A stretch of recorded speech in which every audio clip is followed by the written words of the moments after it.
The Leafs just beat the Canucks 5-2 tonight in a pretty impressive showing, if I'm being honest. They've had a pretty rough start at home so far this year, allowing 4 or more goals in every single home game before tonight's game.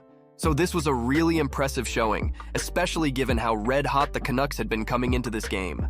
But what really stuck out to me was how effective their fourth line looked.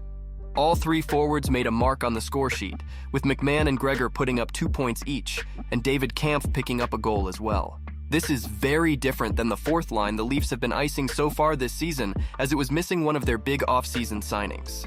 That being Ryan Reaves, who was a healthy scratch for the first time this season. And if I'm Brad Treliving, I don't like seeing how much better my team looks without one of my key acquisitions in the off-season. We're only 15 games into the season, but it's honestly already starting to look like the Reaves contract was a big mistake. I couldn't believe it when it happened, but the Leafs signed Revo for 3 years. 3 years for a 36-year-old is already an interesting decision, but 3 years for a guy who can barely play hockey? It really didn't make sense the moment it happened. I get what the Leafs were trying to do, to add some toughness to the roster and also add a guy who can bring the locker room together, as Reaves has always been very well liked by his teammates by all accounts. And he's a loud guy who can bring some character to the room as well, which can help during tough times. But that good locker room guy still needs to tread water when he's on NHL ice, which unfortunately for Reaves doesn't seem like he's capable of doing. This tweet from Stu Cowan really put it into perspective for me.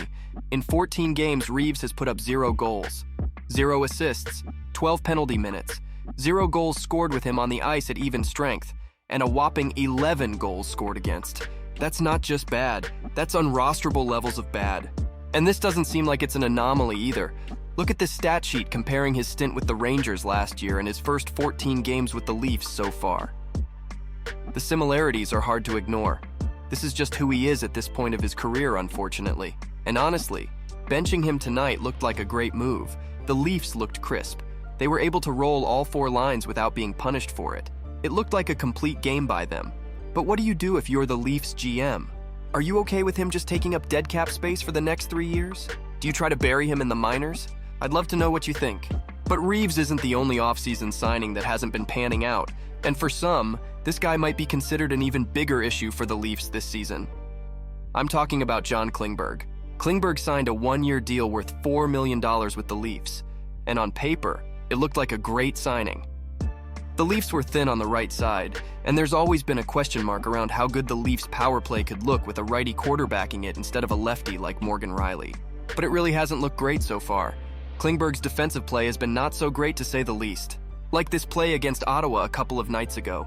This entire play is just a comedy of errors and frustrating levels of nonchalantness from Klingberg. And again on this play in the same game, where he just gets caught in no man's land and doesn't really make much of an effort to break up the pass at all. It's just crazy to see how far Klingberg has fallen off. He was once one of the best offensive D-men in the league in his days with the Dallas Stars. He's still on the top power play unit with the Leafs, but his overall play seems to have soured a lot of Leaf fans.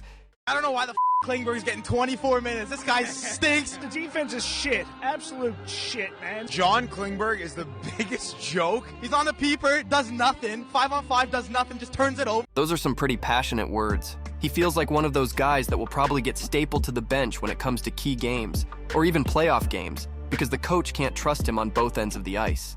What do the Leafs do with these two guys? I think Klingberg's contract is obviously more movable given it's only a 1-year contract. But do you even move him, or do you hope things improve as the season progresses? Please subscribe to the channel if you enjoyed this video. Thanks for watching.